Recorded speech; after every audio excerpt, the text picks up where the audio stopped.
I've never not been interested in art really. I bought a Hockney print 1972 instead of paying the gas bill. So I suppose that was an early part of being an art lover, really, not having any gas in the winter, but having a beautiful, pretty tulips art piece by Hockney. Hello, hello. I'm Paul Smith. Here we are in my studio in London, and I'm very nice to see you all.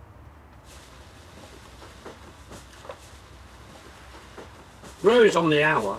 Okay. It was an empty room in the year 2000. Art's very much a personal thing.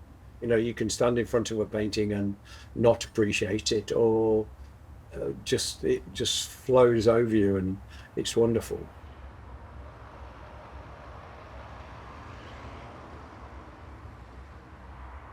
I'm Echo Eshen. I'm a writer and a curator. I'm a judge of the art prize. When we talk about the art world isn't a fixed position.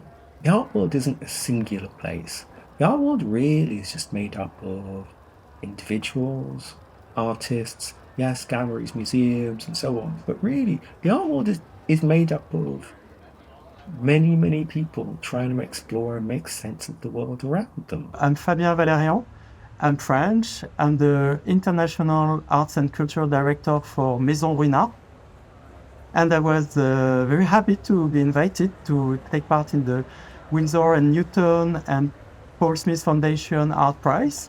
I think the fact that this prize has an international scope with 6 different cities, enabling 6 different artists to be recognized for their work and exhibited, also creates a network, like a family that's created just by chance, but that can become more meaningful. I think prizes are always important. Recognition is always important. Because artists don't make work in isolation. They make work in response to, they make work for, they make work with an audience in mind. And artwork isn't really finished unless you can see it.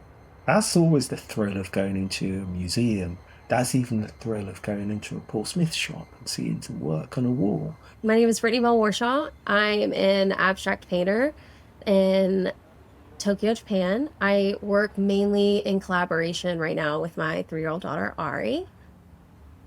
I was in a very deep, dark place.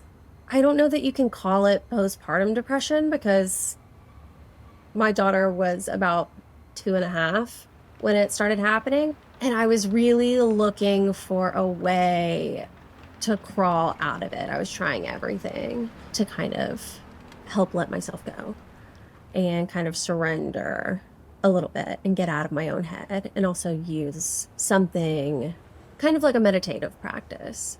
Finding inspiration everywhere, it was the brief to the artist. And basically, you can find inspiration in anything. And if you can't, please look again. Hello, my name is Matthieu Livrieri. I'm from France, Grenoble, and I'm living in Brussels now. I love to focus on this moment of relationship between the people. And I want to elevate and to show the beauty of the banal moment. And this is the subject I do in my painting and my art. Okay. Okay. Who to say your name? Shannon. No. Hi, my name is Shannon Bono, and I'm a visual artist and a teacher. My practice consists of the Black female narrative. I incorporate African spirituality in there and narratives from everyday life. And I'm mainly working oil paints and spray paints and acrylic paints, a bit of everything really. Artists are, I always find them fascinating figures. They're very reflective. They're trying to make sense of the world with this real fluency and desire and capacity for nuance and complexity. They're doing all of that. But they're doing that without words. They put all of that, often if they're a painter, let's say, into a still single image. I get a lot of inspiration when I go on holiday to Africa. I like to treat it as a residency as well. and get as much information as I can. And seeing women in their cultural attire, spiritual women that are helping the communities, I think those women just, living life and tapping into their magic really inspires me to create paintings about just everyday women, really, in their natural environment, in their natural spaces. I started painting again to just get out of my own head. My daughter comes home from school and she asks if she can paint. And I was like, oh yeah, here are your paints and your surface. And she was like, no, this one. And I was like, I surprised myself by saying yes. And she just went right in the middle with bright red paint and a paintbrush. And I kind of through half closed eyes was watching her. Picasso, he always said he spent his life still trying to have the mind of a child. And there she is, just using her whole body into the process and not just with reckless abandon.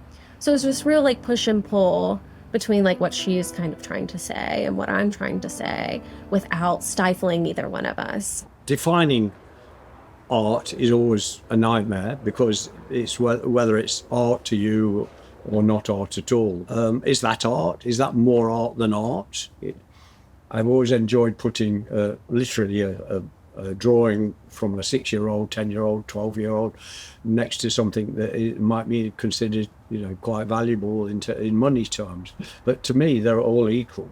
It feels really lovely to kind of be connected with these people that I haven't met yet, especially since, this whole body of work started from feeling very lonely and very isolated. I try with my work to create a contrast with lonely people, but with a lot of color, a lot of saturation. So my canvas are never silence, that move all time, and it's vibrant, that move, it's full of motif, full of objects. There's a bit of melancholy in his work, but at the same time, through the use of colors, he really creates a very strong emotion, a visual emotion, and bringing life and a lot of joy also. So there's this tension between the melancholy of still life and the joy of the beautiful colors that he uses. So for me, it's not silence, and people are not really alone. So many artists are very shy and isolated. They like being on their own, and so therefore helping them gently but not forcefully to meet other artists, to talk to gallerists, talk to journalists is really important. It's all about the way people see things. It's a self-expression. I'm born with one blind eye, so I have a different perception of the space, and I want between my work to say we have all different perception of object, of place, and that's the way I've decided to have my own interpretation and move the space, transform the space, and have a disruptive perspective. Yeah, ready? I'm nervous. My name is Chan Wei Lab, so I'm from Hong Kong. I'm a visual artist. I focus on the swimming pool series. Many different social groups coexist in the public space, and this feels quite interesting and exciting to me. Public swimming pool are public gathering place where we feel completely normal to explore our skin, even in front of the strangers. I'm Aina. I'm a arts editor and writer based in Hong Kong. There's this really common trope or memory that's quite nostalgic about, spending your summers by the pool. And I think that's a very simplified way of kind of explaining the universal resonance, and it's kind of almost naive and innocent, but I think it also holds very true. It's something that's intimate, but it's also this constant tension between the public and the private. This relationship always interests me and becomes the main theme of my many artwork. Swimming is a sport of repeating muscle moments, and my mode of drawing is similar. It's keep repeating, feeling the colors in the grid when I'm drawing. It gravitated me towards his work was that it was such a familiar concept, but done with so much consideration and meditation. My name is Adam DeBoer, and I'm a painter working in Los Angeles. Does that work?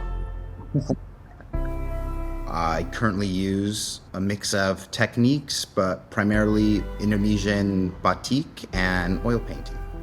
My use of these distinct media started out as a gesture for me to understand myself better. These two different places and histories that have informed me as a person and as an artist. It's like these could only be made by someone like me, with the questions that I've had, with the places that I've lived.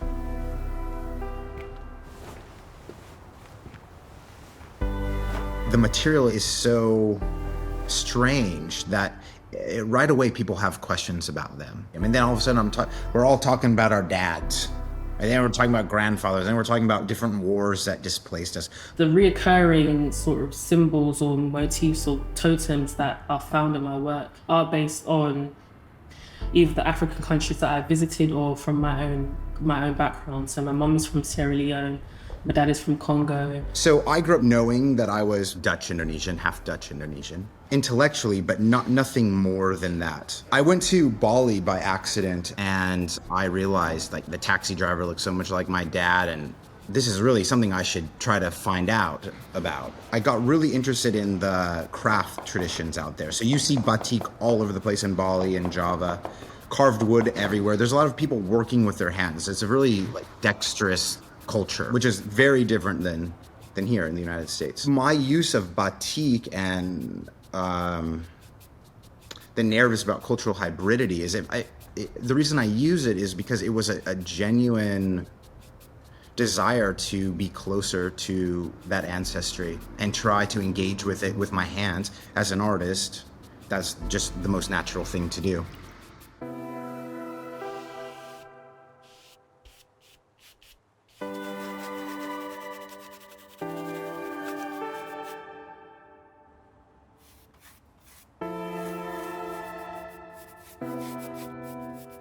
One of the reasons why I focus on the Black female experience within my paintings is because of representation and seeing us in the media or in the art world in general. With the actual artifacts that I'm painting, I think when you experience them, it's usually, especially in the Western world, it's usually within like a museum or gallery space, and it's like behind glass, you can't touch it. There's more to them, they do have a purpose, and I do like to share that within the paintings. So I believe showing those sculptures in that light and using the African fabrics in the way I do is a way of me preserving my African culture, African heritage. You come to a shift in perspective from artists looking at the black figure, depicting the black figure as it were from the outside, depicting the black figure as an other, looking at the black figure, to artists that are looking from or with the perspective of the black subject. I do have a focus on African culture and this, blending of nationality, being British but then being African. So a lot of that does appear within the work. So when I do have these self-portraits in my paintings, even though I am a black woman, but there are certain things that you can tell you that I'm, I guess, a contemporary person living in London. What is Dutch Indonesian, or what's Indonesian? What is Western? How do I combine them in something that is kind of seamless? It's a mixed media artwork that embodies mixed race identity. Yeah, I believe just the artist community, like connecting with each other and like kind of collaborating together and joining our voices together for certain issues is very important. I am Jeannie Greenberg-Roaten. I am the founder of Salon 94 and Salon 94 Design. We are a gallery on the Upper East Side in New York. I think that throughout time, actually, artist communities are essential. I think art is more powerful, like, in the future. Art, when it's good, or when I think art is good, it's when it's more of a poem. And, you know, the more time you spend with it, the more it can reveal. And then also, good art is timeless. Art has always been something that connects people, like, across cultures and backgrounds. My name is Takura Suzuki, and I'm an artist based in Brooklyn, and I'm from Tokyo, Japan. Yeah, I think like physical art, like painting and digital technologies, both have a big role in connecting, you know, creativity across borders. Physical art has that like tangible, like personal impact when you see it in person. Like you actually want to go see it to really feel the energy from art. We are in a world where smartphones dominate every part of our lives. And then streaming offers me an opportunity to escape the phone, the TV, and the news. How we are constantly balancing between the real world and and the digital world. For me, it's very much about balance, you know, about still using a pencil, still using collage, still obviously paint, but mixed with technology. Back in 2020 or 2021, you know, I was stuck at home like everyone else and spending hours on my phone and computer like every single day. And that's when I realized how much of my life was tied to the digital world. And kind of felt like I was living in two realities at once. Like I try to see my art as sort of like a bridge, I guess, between the digital and physical worlds. Takura Suzuki, he both looks backwards and forwards, and then has created his own style and his own language within that. These contrasts in my work, like flower next to an emoji, are like you said, the metaphors for how our lives are split between what's physical and what's digital. We see images every day in the street, on phone.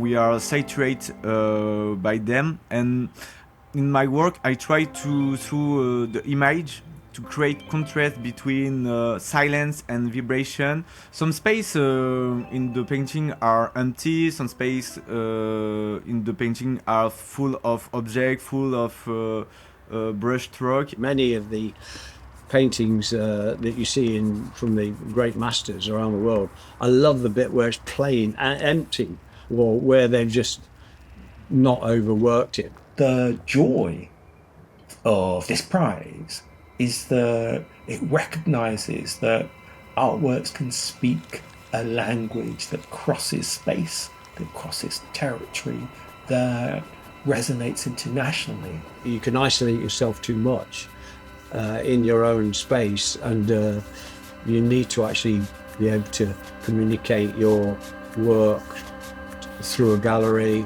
through press, through meeting people.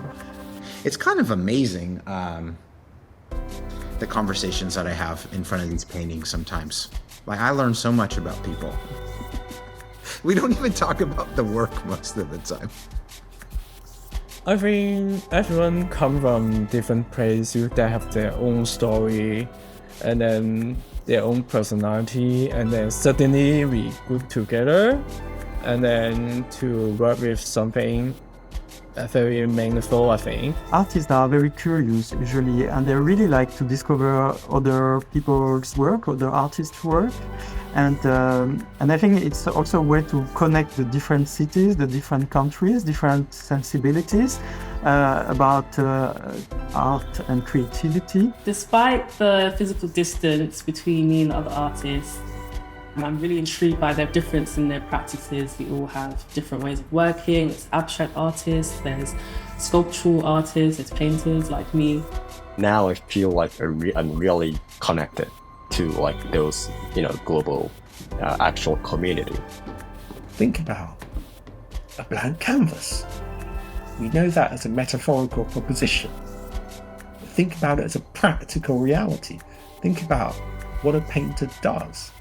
They approach something that begins in blankness, begins in unformedness, begins with nothing but possibility. And from that, they create something that, at its finest, at its strongest, at its deepest, might change the world, or at least might change how we see the world.